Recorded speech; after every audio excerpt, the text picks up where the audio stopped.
Hello gamers, welcome to another edition of Tonight on Mage Hammer's Game Table, where tonight I'm beginning my actual adventure featuring Sharp Mountain Solo, minimalist role-playing game by John Fredericks, an RPG system for both solo and group games, published by Sharp Mountain Games.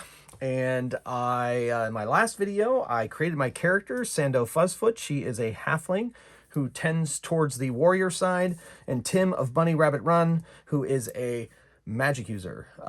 He can use arcane magic.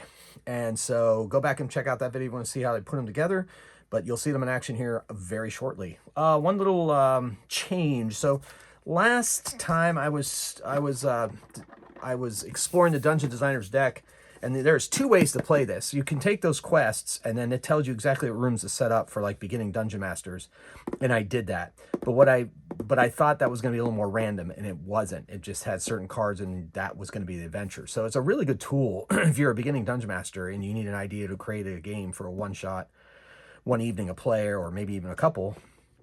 To do that. However, there is also this random dungeon creation. And that's when I started digging deeper, I realized that's what I want to do for this particular venture. I'm going to use the same quest hook that I got last time, which is there's a village and they start to get the feeling that strange things start happening, things disappear, and one of the townspeople believes that possibly it has something to do with the newly discovered catacombs that are underneath their town, and so they've hired these adventurers to go down in those catacombs and see if there is any danger to the town. So that is where we are going to begin. Just a quick caveat, Sharp Mountain Solo is a wonderful game, but I also put in some of my own house rules, and I'm going to be running those house rules in this game if you had not checked out my last video. Also, there's encounter cards and loot cards and so forth in this Dungeon Designer's deck. However, I'm going to use my own encounter tables from my own game, Delves and Dangers, and my own treasure table. I'm just used to them. I prefer them, and I'm going to go with them. Okay, so we are going to begin by sending Sandy and Tim down into the dungeon. All right, and the way this works is every time they went into a room, I roll 2d10s, one d10 for what size room and another d10 for how many doors. So I'm going to roll how many rooms? 9. Ooh, this is a large room. So the very first room they're going to descend into in stairs is a large room that has 3 encounter cards. So, and then there is 6. There are only 2 doors out of this room. So the way this works is you take random cards off the deck, as far as I can tell. And so since I can see what's on top here, and I know that's technically random, I'm going to take a card out. I'm going to put it down in the room. And then I'm going to shuffle. I'm going to cut. I'm going to put another card down in the room. And it said I needed 3 cards in the room. And then I'm going to cut through the deck. And there is a sarcophagus there. Okay. So you just place them, I guess, at random, as far as I can tell, based on the rules. And then this basically is the room where it happens. There's a Hamilton reference for all those out there that's seen that. All right, and I think to kind of help delineate things, I'm going to put the walls of the room. I'll move that up. That way it's kind of self-contained. We're going to see where this door is. Let's see. And they're not coming through a door, so they're just coming downstairs because they found the catacombs in someone's basement. But there's one door out of this room, so let's see. We'll go 1. See, it says yeah, so we'll figure out what the door is and then we'll go from there. 1, 2, 3, 4. We'll put it on this side. So it's over here. So we're gonna put there's a door deck. I think I'm supposed to use these, and I'm just gonna use them anyway. And we're gonna put the door right there. Okay, so on the back of each of these cards are random things that are happening. So what I'm going to do is, they know that they have to get to that door, but it's on the other side of the sarcophagus. So they're like, I think we should investigate that sarcophagus. I definitely agree. Undead sarcophagus underneath this village for how long? Very scary indeed. All right, so they're going to walk up to it, and they're going to investigate it. Now, Tim has a lore score, and Sando does not. So I'm going to see if they can figure out anything. So Sando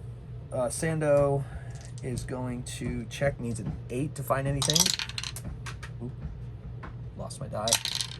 So he gets a 3 and fails. He finds nothing. And then Tim, I'm going to allow Tim to use his lore to see if he can find anything on this sarcophagus.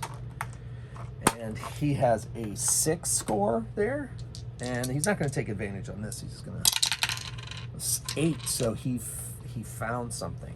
So let's take a look at this card and see what we have here.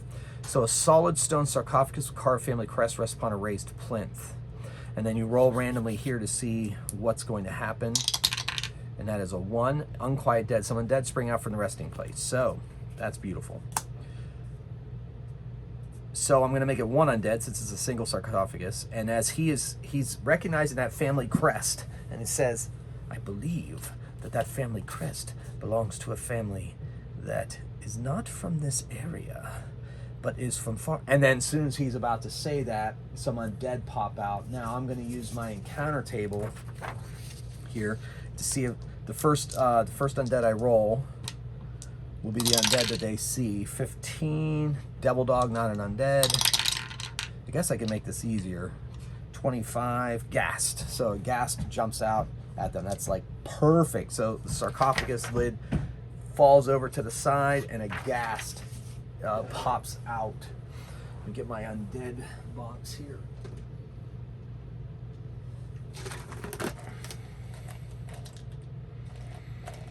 Ghast are just, yeah, so yeah, there we go. The gas just pops out at him.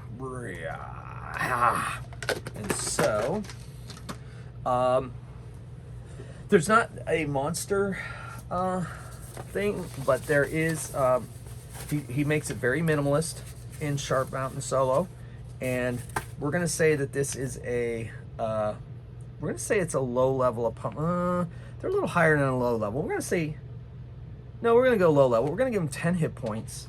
But I'm also going to give him that ability that, first of all, that he stinks, and that they have to make a fitness check, or else they are going to have disadvantage on all their rolls.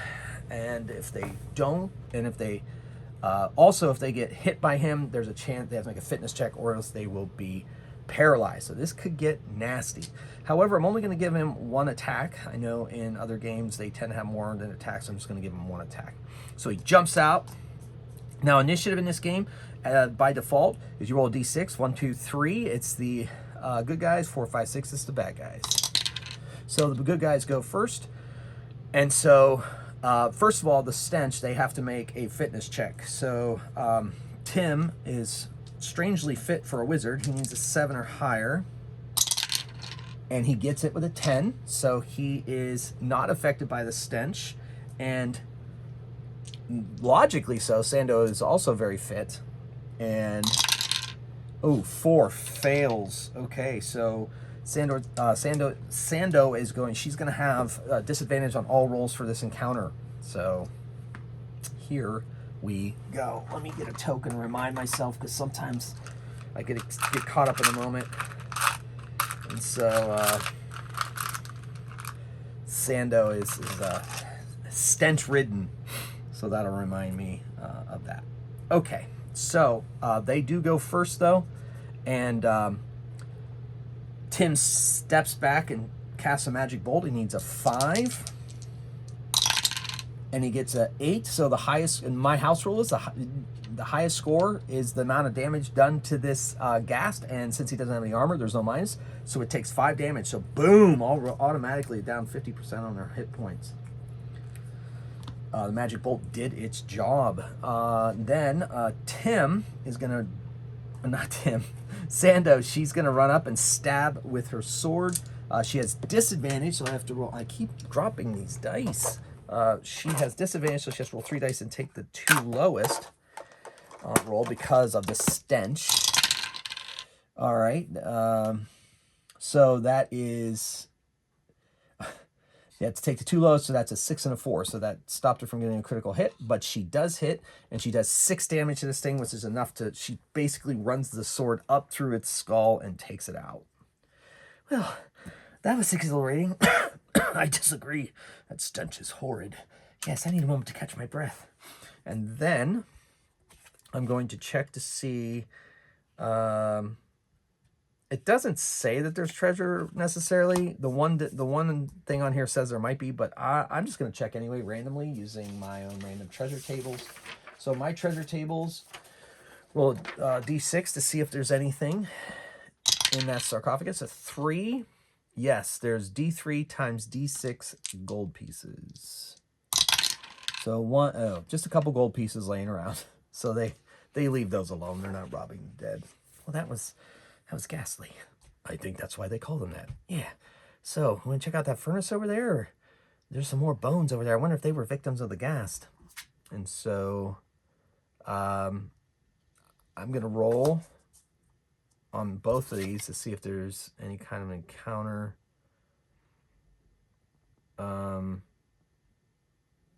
This furnace. I'm going to roll to see if this furnace is active. 1, 2, 1, 2. It's been a while. So 1, 2, it's active. It is not active. So there's no heat coming off of that. No one's been down here in years, it looks like. Yeah, so what do we have over here? And then this is, roll a D6. And 2, oh good. As soon as they approach that area, from the ground, raise undead. Now, it has skeletons there, so I'm just going to make it skeletons. That'll be thematic, I suppose, based on the random encounters that I'm having right now. Where did I put my undead?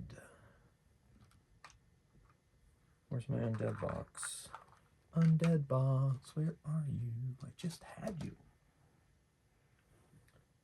Okay.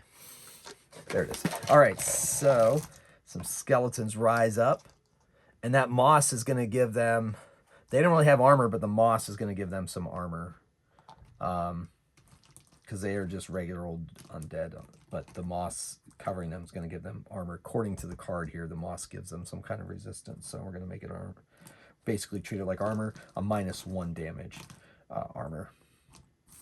And I'll make it 3 skeletons. Rise up and attack. Mossy undead. So far, quite a few undead showing up. That's kind of neat how these cards are popping out undead randomly. Alrighty then. So, initiative.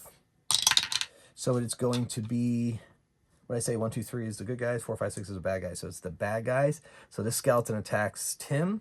This skeleton attacks Sando. And this one attacks Tim. All right, so they hit on 8s. So the one on the 2 on Tim, one of them hit, and the other one missed, and the one that hit did 6 damage. Now he has not cast his magic armor yet, so that is some damage. So he is going. That's and the other one missed, and then there's another one on Sando and rolls a 7, just missing. Sando catches it on her shield, I suppose. So on their turn, Tim is casting his magical armor, which will last for 8 hours. He needs a 5. And he just gets it. So he has magic armor of 3. So the next time he gets hit, it'll be -3 damage. But he does not make an attack. And then Sando is going to attack this skeleton. Now, since it's a short sword, I'm going to rule that he has disadvantage to attack the skeleton because it's not as effective against it. So he attacks, and disadvantage is a 4, and that is just enough to be a miss. And then we roll initiative, and this time the good guys go. So he jams his staff into one of these things and unleashes a magic bolt. And he gets it, and the highest damage is 6, which is enough to shatter the bones of this skeleton, since they only have 5 hit points. I'm making them henchmen. And then he turns to face the other one. Sando attacks with disadvantage because of his weapon. And even with disadvantage, he scores 6 damage. 1 armor makes it 5. That's still enough. They are henchmen. They only have 5 hit points, and that ends him. And then it is now the skeleton's attack, and it attacks Tim and needs a 8 or higher. Only gets a 6, and so misses. Okay, so initiative. And it is the heroes. So once again, a magic bolt is cast.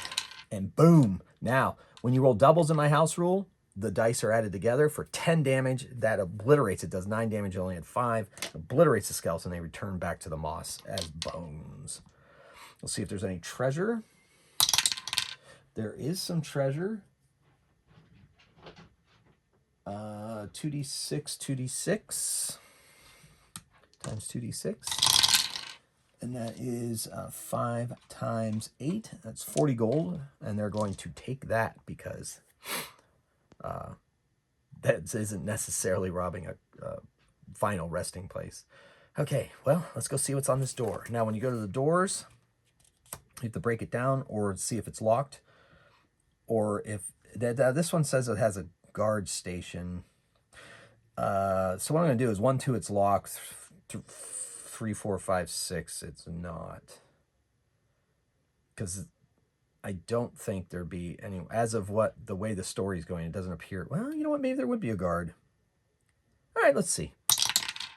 Nope, it's just locked. And there's also a clue. A nearby clue could be a key. The door is locked. It's locked. Yes, do you have any magic that could undo it? No, I do not. I doubt my magic bolt would even budget. Well, there is a lock. There's got to be a key around here somewhere. Do you think? It could be long lost. Why would you even think that? I don't know. Let's go check. Let's check inside the sarcophagus. I think that was a pretty good idea. So 1, 2, 3, 4. There is a key in the sarcophagus. All right, so there is. Aha! Told ya. So he goes, he unlocks the door, and we are moving into another room. Now, randomly it says there's 2d6 rooms in a dungeon. So there's going to be 5 rooms. So that was room 1, and now we're moving on to room 2. I will take these out of the equation for now and randomly create the next room. So the next room is going to be 4. It's a small room. And how many doors are in that small room? And of course, it has 3 doors for a small room. So a small room is just 1 encounter card. So we're going to shuffle up, and then we're going to cut the deck, and we're going to choose the one on. Ooh, that looks like a good small room. Lots of treasure. So they enter into this small room, and it is very small. So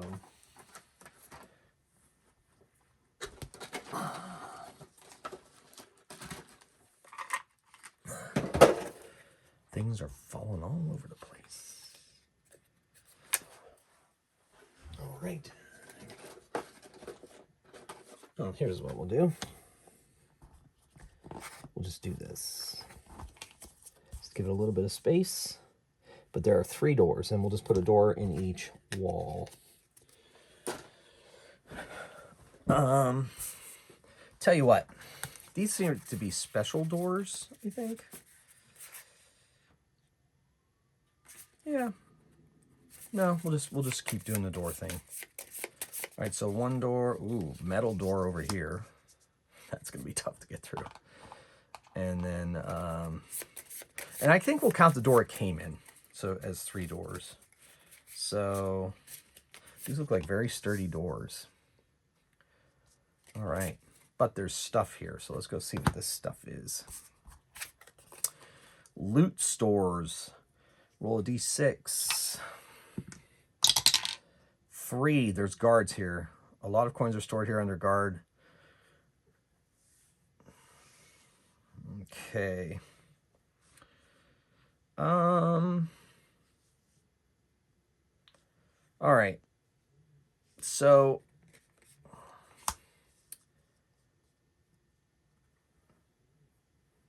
they are looking for people. And this is a very strange place to put your loot if you're about to invade above. But apparently there's 3 guards here, so that's what I rolled. So that's what I'm going to go with.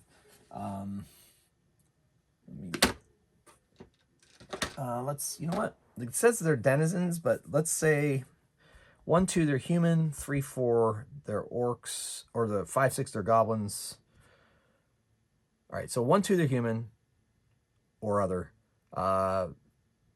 3, 4, they are goblins. 5, 6, they're orcs. They are going to be human. All right, so get some humans out.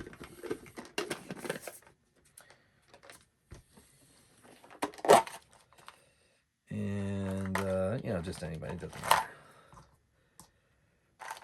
And they're like, what do we have here? Interlopers. Yes, we are, and the one in purple is going to be, she's going to be a mid-level. These 2 are going to be henchmen. Yes, we are representatives of the village above, says Tim. Or no, let me handle this. Sando has an ability. She has talking to commoners. Yes, we are in the employ of the people above. They have reported that many things have been stolen lately from their village, and they think they're coming from your catacombs here. Is that so? Well, we have nothing to do with it. Yeah, however, that placard there is a placard that used to hang over the inn, so, well, then I guess you don't ever have to report to the upstairs again. Get them! Okay, so they are going to attack. He still has his magic armor up, so let me make a note of that so I don't forget. I'll just keep that over there to remind me. And so it is initiative. And 6, the bad guys go first. So this guy runs up on Sando.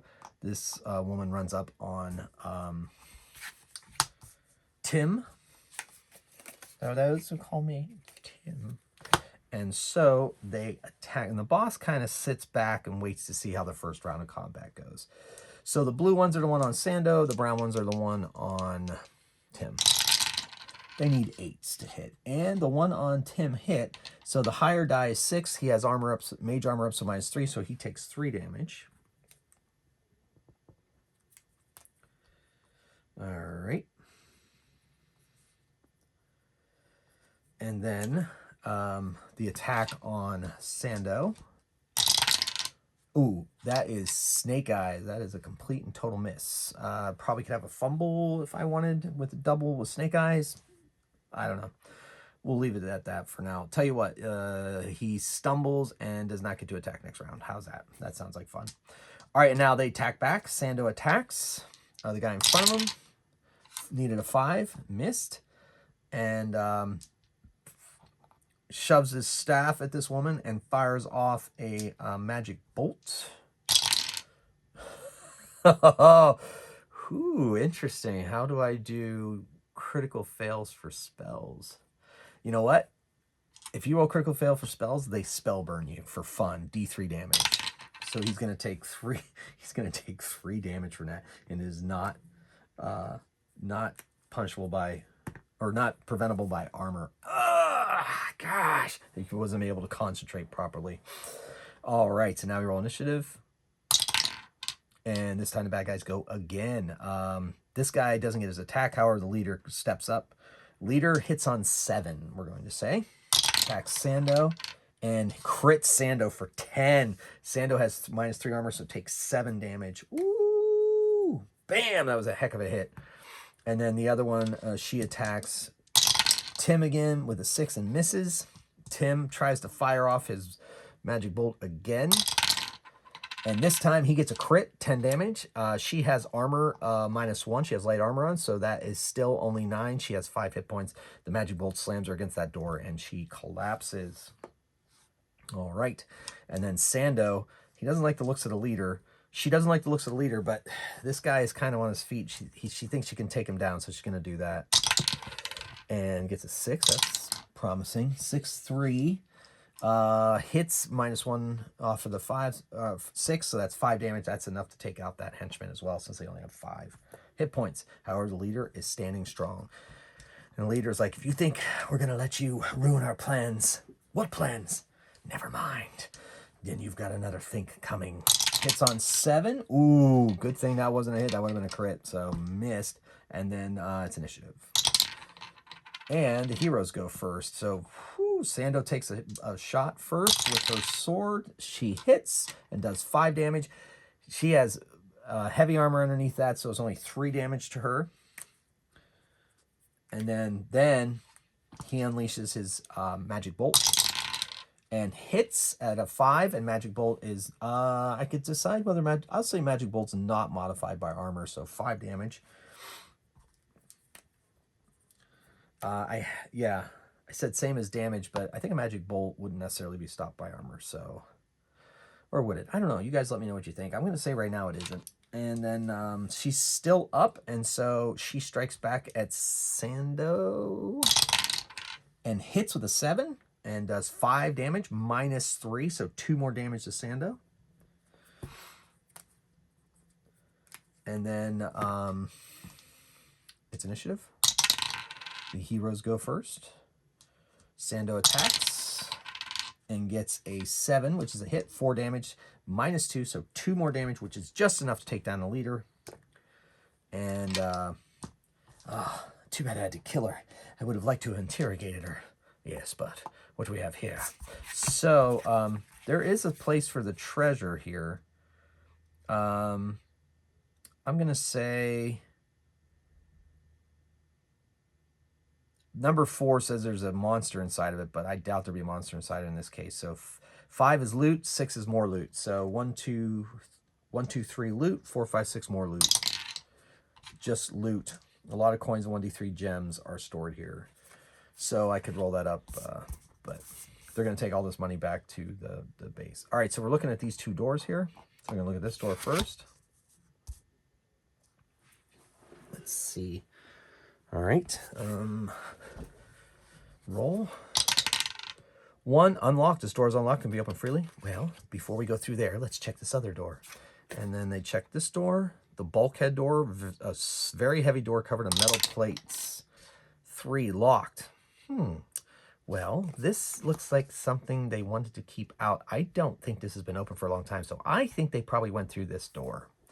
And that's where we're going to end this session. So let me know what you think. Moves real fast. I had a good time with it.